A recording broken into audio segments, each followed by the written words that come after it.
Welcome back to Inside the MAC. We're taking a look at Week 5 recap.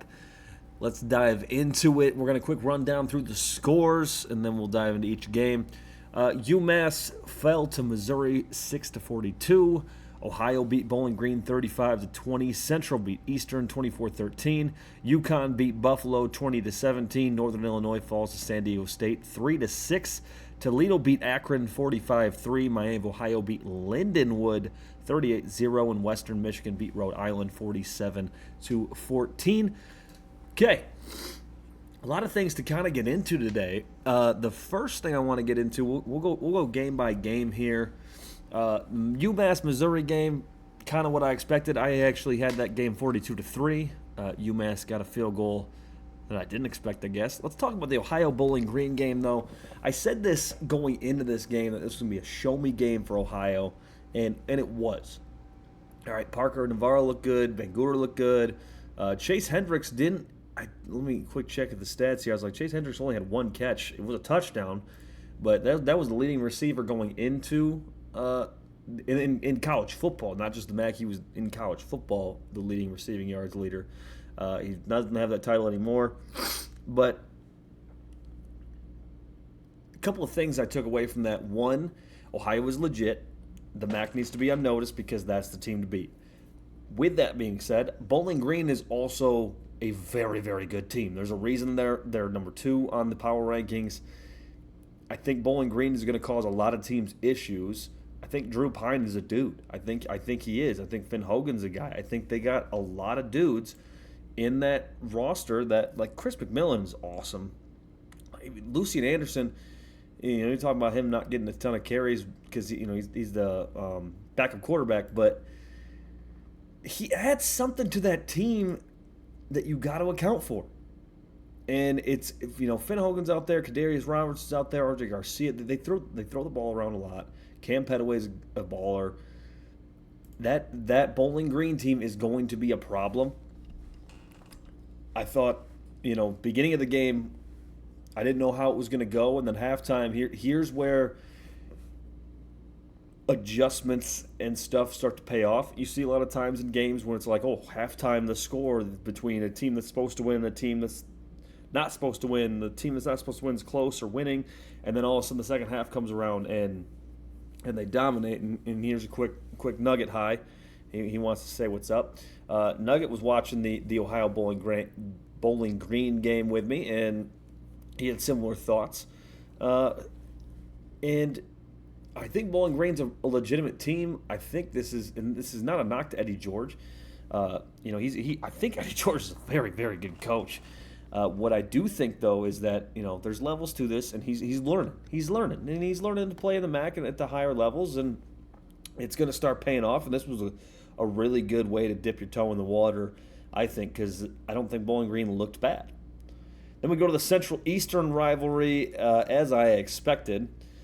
I talked about this in pregame stuff. You have Eastern Michigan, who had the worst rush defense in the country. They give 311.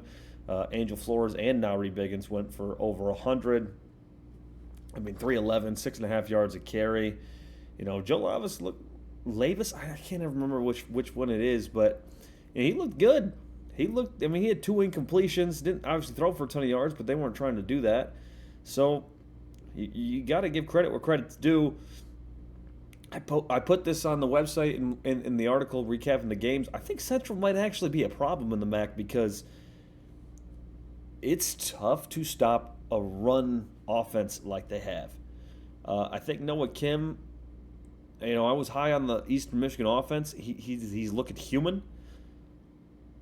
Dante McMillan's still a dude, but I don't know if Noah Kim in big games is going to be great. So we'll have to see how that plays out. And then we're looking at Buffalo UConn. That game and then the Northern Illinois San Diego State game, both very close games, came down to field goals. San Diego State kicked one as time expired. UConn kicked one with very, very little time left, and then Buffalo had to run a hook and ladder and just didn't score. The pitch went off Victor Snow's head, and he wasn't able to make anything from it. Then we look at Toledo, just absolutely obliterated Akron. I said this before.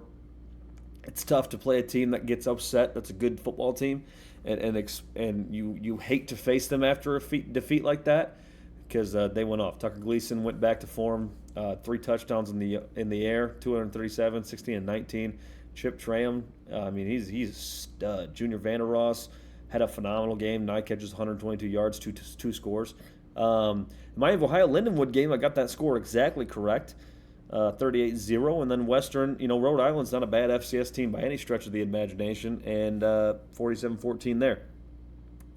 One of the things that we saw a lot of, there were some new quarterbacks this week. Looking at Akron, they had Braden Rago and Michael Johnson Jr. Neither guy looked impressive. From what I've read online, Ben Finley's injury is not severe. It's not serious. I'm curious if he comes back this week. We'll have to see. I don't think the score changes, or the result changes. Excuse me. The score might change if Ben Finley's in there, but I don't know. Akron's just such a weird spot with the postseason ban right now. Taquan Robertson out against UConn. Also seen it's not severe, so he's been in a boot. I think of the 3 guys that are out right now, his is the most severe.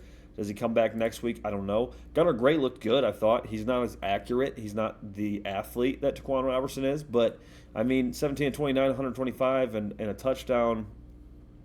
Not amazing stats. But the big story there was they just couldn't get L.J. Henderson going.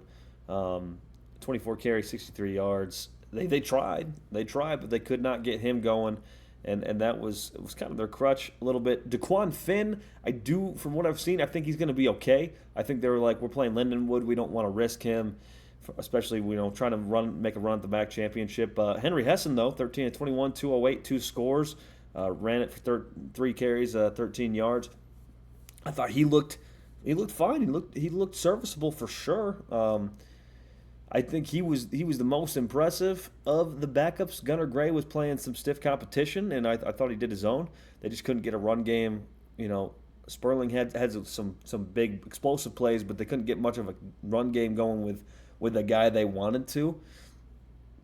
So it's interesting looking at what took place, because the biggest takeaways I had is I don't think Buffalo has it this year. And, UConn, no disrespect to UConn. I think UConn is actually a solid team. But Buffalo just can't close out a game. They might be one of the worst second-half teams in the MAC this year. And I'm not sure what that attributes to.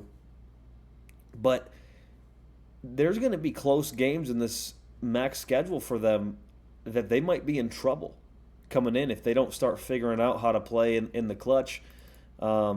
Because, they outscored UConn in the fourth quarter, but at the same time, they give a bad third quarter, and it's too little too late. And last week, you look at Troy, they were up big and skunking them, and then they lose that ball game. So, I don't know. I thought Northern Illinois' defense impressed me a lot. Toledo looked back to form, but the biggest 2 takeaways I have from it is it's Ohio Bowling Green, and you might call me crazy here, because I do think Miami, Ohio's in that mix too, but I think Central's legit.